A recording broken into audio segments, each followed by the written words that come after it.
Hey guys, and welcome back to my channel. It's your boy Hey Crispin, and hope you guys are doing good. So this video is actually a sequel to the one that I did like few weeks ago about how to get English jobs in Turkey. You guys remember the video, right? In case you don't remember, I'll leave a link down there so you can just like go and watch that video. So this one is more like a continuation of that story. So after I made that video, I got a lot of messages. People were DMing me about like residency and salary expectations and where to find jobs, all that. So today, this video is actually dedicated to those who want to, find out once they get into the country and how they can find jobs. Okay, so don't go anywhere. I'll be right back.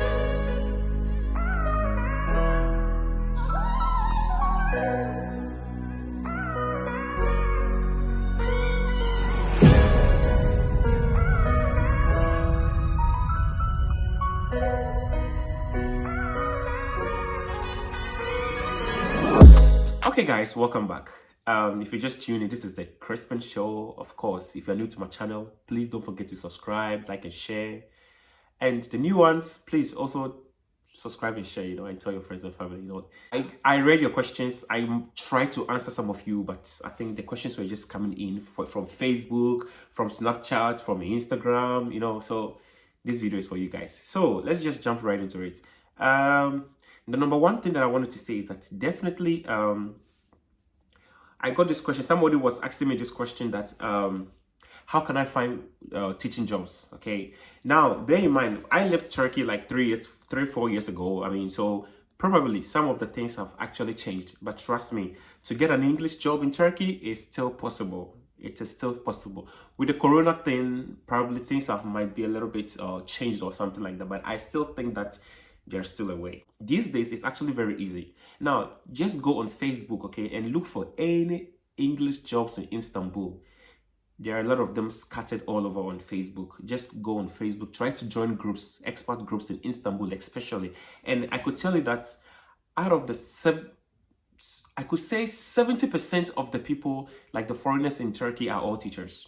Believe me. And if you join a group, I'm sure if you post your question, you probably get this. And even some of the expatriates, they actually recruit for teachers for English jobs. So you wouldn't have to do a lot of jobs. Just try to because if I should go on Facebook and get you all those links, it would be like I have to look for like more than 20 links, you understand, or groups to post under my description box. But I'll try to at least leave like 2 or 3 Facebook groups that you can actually join if you want to teach English in Turkey. Okay, Facebook can actually get you a lot of teaching jobs. Just join groups on Facebook. Okay, yeah. And number 2, how to get a job. Now, remember in that video, I stated that the teaching job in Istanbul has a lot of stages, okay? Now, we are talking about the kids, I'm talking about the kids. Then we have the teenagers, and then we have the professionals. When I say professionals, I'm talking about the people above 18 years, And this is how it works. I told you guys earlier on that even without qualifications, you can still find teaching jobs in Turkey, which is true. It happens to me, so I know that it's possible for somebody also. When it comes to the language schools, it's actually pretty straightforward. They don't really stress you on a lot of documents or qualifications to prove that you can teach students. Okay, I'm talking about the kids school, like the language schools in per se. Those places they don't really stress a lot on those things, okay, because it's a language school. And to be a language teacher, one of the things that I have learned is that it's all about your personality, okay, the skills, how you bring light to the classroom. Okay, you can have all the degrees in the world, and if you don't have the spark, you understand, if you don't have the zeal or the F factor, you can't be in the class and teach English. So it's about you yourself, okay, how you smile, how you communicate, or how you network with the kids or the students. Okay, so yes, they don't really look at that. They just want you to communicate in English with them, like be a native speaker, at least, or near a native speaker, okay? So you don't have to have the qualifications to teach. But of course, if you want to teach in the state schools, okay, state schools, they will ask for all those things. I didn't get a chance to teach in a state school, although I got a gig to teach in an international school. But at that moment, I was actually living in Turkey, so I couldn't actually accept that offer, okay? But if that's what you want to do, which I doubt, because a lot of people who go to Turkey just go there to stay for 6 months, 1 year, and while they're there for 1 year or 2 years, they just decide to teach English. So maybe you're one of those those kind of situations, and you just want to have a time off to just do something. Like you get paid to travel, something like that, So you can try these two things. So it's either you teach at the language schools, which don't really ask for a lot of documents, or you go for the like the Turkish state schools, which will ask you for a lot of documents. So the choice is yours. You have to weigh your options and see what you want to do. Okay. So let's jump into the number 3. The number 3 will be the residence permit. Now, this is very tricky because my time, what you do is that you go with a tourist visa. In Turkey is one of the countries that you can actually go into the country with a tourist visa. And with the tourist visa, you can actually renew or apply for a residence to stay in Turkey. And I think the residence was for 1 year. Now, I don't know how things have changed, okay?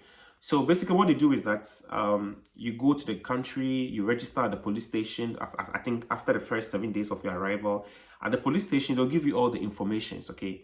But I know that if you really want to have a lot of information of where to work or like how to live legally in Turkey, there's a place called, I've forgotten the place. It's more like a city hall. It's in Fatih. Fatih is in Istanbul, okay? If you go to Istanbul, ask anybody you're going to Fatih. That's all where all the foreigners in Istanbul go to renew their residence permit in Turkey. So yeah, so you guys, I will leave also a link on how to apply for that also in my in the description box below. Okay, so yeah, and remember, illegal Turkish don't like, they frown upon illegal people. Okay, so try not to be illegal in Turkey. It's not good for you and it's not good for the school, because if the police should bust you guys, you're gonna be in trouble, and the school is also gonna be in trouble, and they might probably pay a huge fine, and I don't think you want that for an employer who is trying to help you, right? So yeah, so speak to your employers. Usually now most schools, if you start applying for jobs, or if you are looking for jobs, the first thing they ask you is that,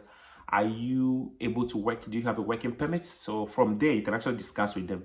And some of the schools, because they know that they receive a lot of international teachers, they probably know how to help you to solve that problem. So I don't think it should be a real problem. Okay, yeah. And then the third one is, where can I find, or like, where am I supposed to get more jobs? Now, I told you, Istanbul is very big, okay? They have the Asian side and then like we have the European side. Both of them have a lot of teaching jobs, okay? And they pay equally. They both pay equally, except that if you live in the Asian side, you have to do a little bit of traveling to the European side. Likewise, if you're in the European side, you have to do a little bit of traveling to the Asian side. But in general, I know that the Asian side is a little bit cheaper to live than the European side, okay? So yeah, guys, that is it. And what else did somebody ask? Yes, about the work permits. Like I said, just go with a tourist visa, and then the school will do that for you. I don't know how to, unless if you want to. Usually language schools wouldn't even apply for work visas for you. No, they don't do that. At least I've not heard of that. I don't know anyone. I don't know anyone that's went to Turkey that the school actually applied for a work visa for them by just working in language schools, because the language school is more like a freelance. You understand? It's more like a freelance. They don't employ you permanently. You are only there working on basis. So they give you hours to teach. When it's done, it's done. That's what they do. So they don't really and about the salary, yes, about the salary reminds me about the salary. Okay, this salary, it's very interesting, because when I was there 2014, I was earning almost 2,000 Turkish lira. I don't know how it is in euro. I have to do my conversion then let you guys know. So it was 2,000 lira, which was very good in 2014, to teach English, because I come from Ghana, and in Ghana, English is actually almost like my official language. So it was different for me than the locals. And usually, I told you guys, if you want to be a teacher in Turkey, they pay you more than the local Turkish teachers, because you're a foreigner and you have a big assets in their school or in their establishment. So your salary is usually very high than the local teachers. So yeah, you cannot save so much money, because Turkey, it's not, they have their own local currency, which is called the Turkish lira or the tele. You understand? It is a job that can just get you on, but if you really want to save, unless you are very, very frugal, yeah, if you are really, really frugal, you can save something, but well, you never know. So yeah, it's good to live. I mean, the salary is good compared to the like cost of living and all that. I think the salary that you get in Turkey, you should be looking at somewhere 1,000, 6,000, 5 Turkish lira. Now, if any company is trying to employ you and it's giving you more, like below, let's just say 1,500, don't go for it. I mean, it's very low. You should be looking at 2,000 upwards, because I'm just calculating from your cost of living, your food, utility bills. You'll be ending up with like 1,000 Turkish lira in your accounts per month after paying all those things. So if your reserved money after paying for your utility bills and your whatever is not up to 1,000 Turkish lira, don't go for that job. Yes, that's me. That's me.